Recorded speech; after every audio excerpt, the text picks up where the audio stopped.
Another mix breakdown for you guys. Today we're discussing my song, I Signed the Papers.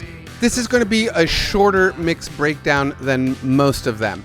I am going to talk about the drums, the keyboard sounds, and the string sounds, and some different plugins that I was using for the vocals. But anyway, that's what we're going to do today, and it's going to be kind of short because those long ones, doesn't seem like everybody's watching them. Anyway, mix breakdown time. Let's go. I'm starting to warm up, baby. I'm away from your eyes. I'm away from your eyes. First thing I want to discuss are the drums, okay? So obviously there was a break in those drums before the chorus. Let me just play that for you so you know what I'm talking about. I'm starting to warm up, baby. I'm away from your eyes. I'm away from your eyes. I'm starting to learn now. Right? It's those breaks that we're going to discuss right now, okay? Just so you know, up at the top, those are the original drums, and I've already gone down and created this for the demo today for the mix breakdown. So this is actually what it sounded like originally.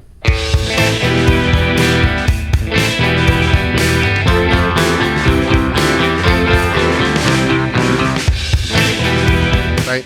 It just played right through them. At some point during the song process, the recording and mixing process, I was like, the drums have to do that. So I'm going to show you how I did it, okay? So the first thing we need to do is open a software instrument track. I'm going to come up here, do that, and create it, okay?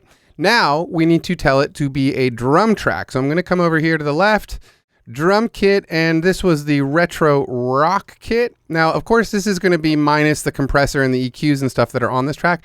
So for now, I'm just going to turn it all the way up so we can actually hear what's going on. So to extract the MIDI information from an auto drummer track, here's what you're going to do. You're going to come up here, copy this, and you have to copy and paste it. You cannot drag it, okay?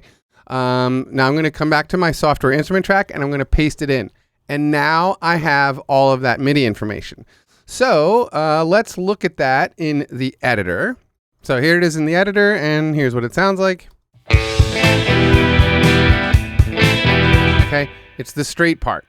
So what we want to do is find those exact hits. And I'm not going to do the whole track. I'm just going to show you how it's basically done here. Okay, so we don't need this first one right here, okay? So I'm going to take this and, well, let's get rid of these guys. Take this. And we're just going to drag these over to, I think it's about there. Oh, no, it's here, okay? It's going to be here. So we have a kick, a snare, a hi-hat, and a crash. So kick, snare, hi-hat, crash.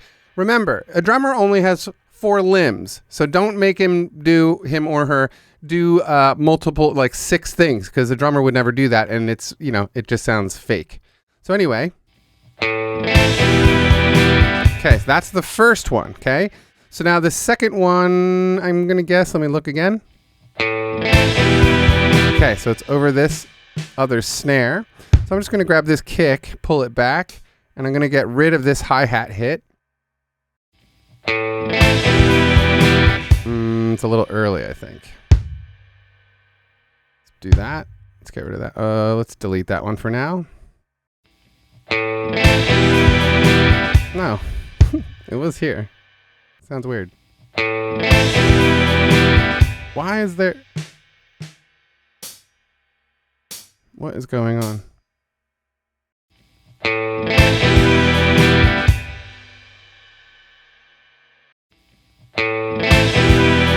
Oh, what am I doing? It should be you guys.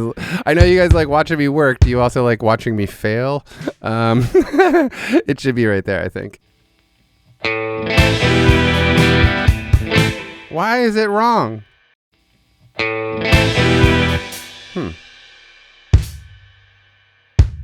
Here? I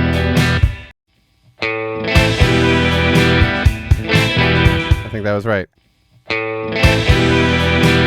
Okay, that was right. It's been a long day here in my studio.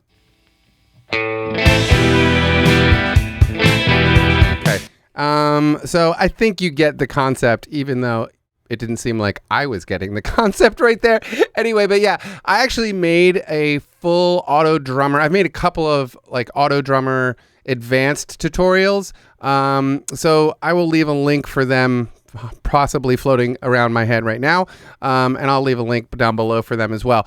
But yeah, if you do this method of extracting the MIDI information out of the auto drummer, you can basically make that drummer do anything you want.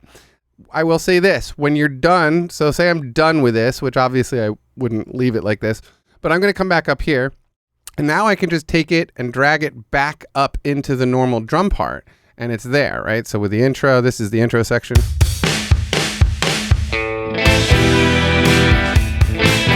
Right? So there it is. So that's it. That's the the long version. I can't believe I got that wrong, but hey, it's, I'm only human. Okay, so the next sound that I want to talk about are the strings and flutes. So let's turn off the editor here. This is stock GarageBand stuff, and I'm so happy that it's here. This is the vintage Mellotron, and it's strings and flutes. And as far as I remember, I didn't do too much except for turn the reverb up a lot here. That's at 3 o'clock. The amp I did turn up a little bit more, so it had some more mids to help it, be heard in the mix overall. Tiny bit of delay, I think I did that. And otherwise, the blend is exactly where it was. It's an awesome sound, you guys. I mean, I feel partially responsible for the fact that GarageBand has this sound now.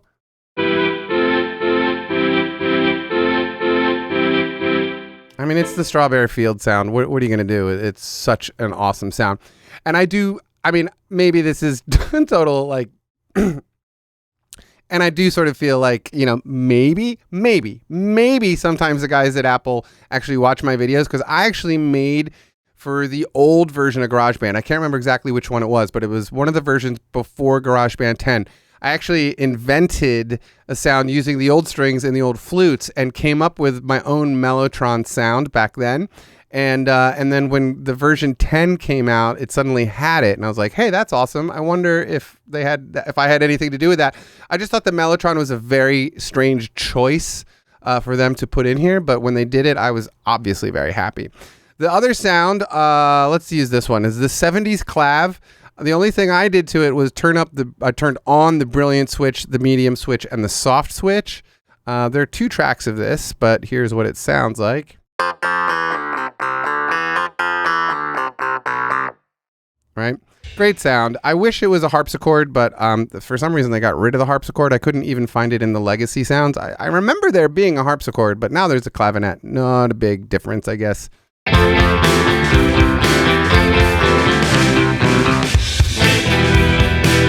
That actually, oh wait, this wasn't the right drum track. I was going to say that would have been a good place for a break. I probably did it.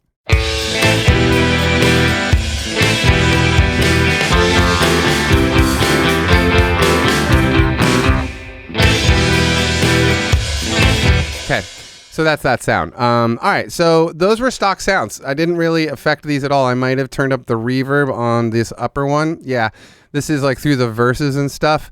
As far as guitars and stuff, the bass and stuff, all stock. 60s combo on the bass. I was using my G&L bass on here. More stock. This is just Brit and clean. Surf stereo, another stock sound. No external plugins at all here. Now, on the vocals, I did use something different because I was going specifically for that 60s Beatle-esque sound. I used my CAD tube microphone. What the model number is totally, I think it's the T8000 or the something 8000. I can't remember the model number of that right now.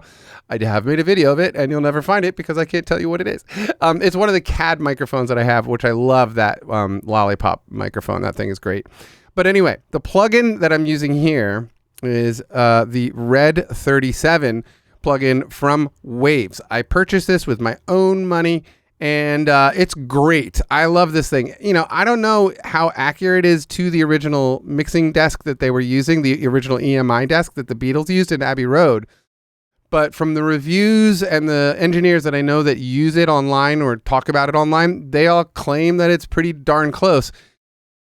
You should note that there is only high and low for EQs. Mixing with only high and low is so much fun, you guys. It's really genuinely fun because it's so basic. You're like, oh, I'm just going to turn up the high, turn down the low. It's pretty simple. You got to make sure that the gain structure is set right.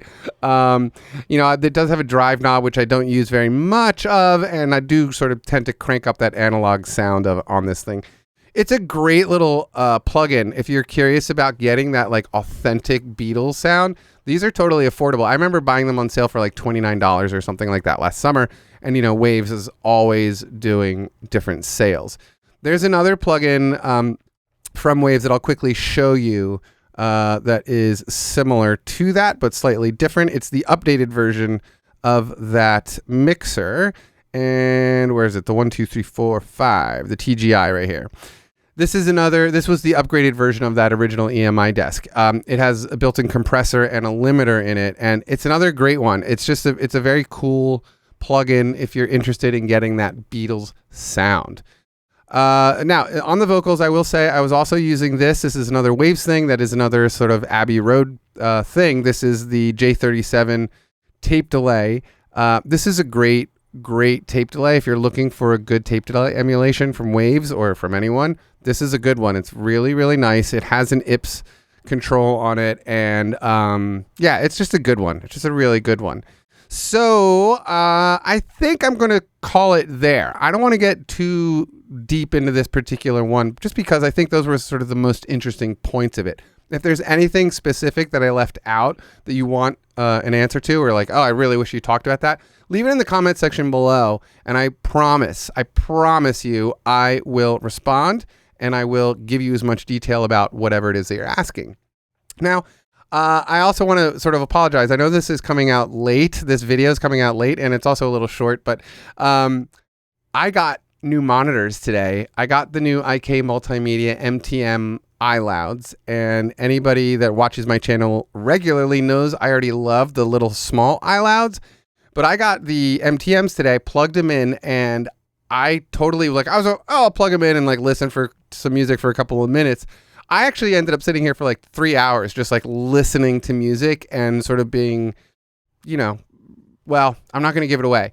I sat here for 3 hours listening to music through those monitors, and it was a really great day over here just because I sort of geeked out on the monitors. And so the review of those, like sort of first impression of those, is going to come out on Saturday, I believe. And you guys, woo, baby, they are not bad at all. Not bad at all. But I'm going to leave it there. I don't want to like give away too much. But those of you who actually watch these mixed breakdowns, you're getting a little heads up. There's an MTM monitor review coming out on Saturday. And again, Patreon people, if you are one of my patrons, thank you so much, you guys. You know who you are. You are absolutely the reason that these mixed breakdowns even happen, because you are sponsoring these videos. I don't put ads on these videos. I make them for these people, the patrons, and for those of you who watch. Now, if you are one of the watchers who haven't checked out the Patreon page, please do consider checking it out. There's all sorts of rewards. And if you're getting something out of my mixed breakdowns, consider sponsoring them, because if it continues, if the sponsorship continues, then they will continue to happen. But I know that, like 300 or 400 of you are watching, and I don't have anywhere near like 300 or 400 patrons. So the Patreon page is the thing that makes these happen. If you learn from them, consider becoming a patron of these particular videos, because that would be totally sweet and appreciated. Otherwise, you guys, get to recording, get to writing, get to mixing, mastering. It's awesome. It's so much fun to write music. It's so much fun to record music. Garageband is awesome at putting out professional sounding tracks, just like the Beatles did. Actually, it's probably a lot more powerful than what the Beatles were using. So keep that in mind when people were like, it's not any good. It's like, it's way better, like as far as like a engineering tool, than what the Beatles were using, and they put out the best music of all time, in my opinion. Anyway, okay, that's it. I gotta go, you guys, and hope you have a great evening, and don't forget about that monitor review coming out on Saturday. It's going to be a good one. All right, peace and love. I'm starting to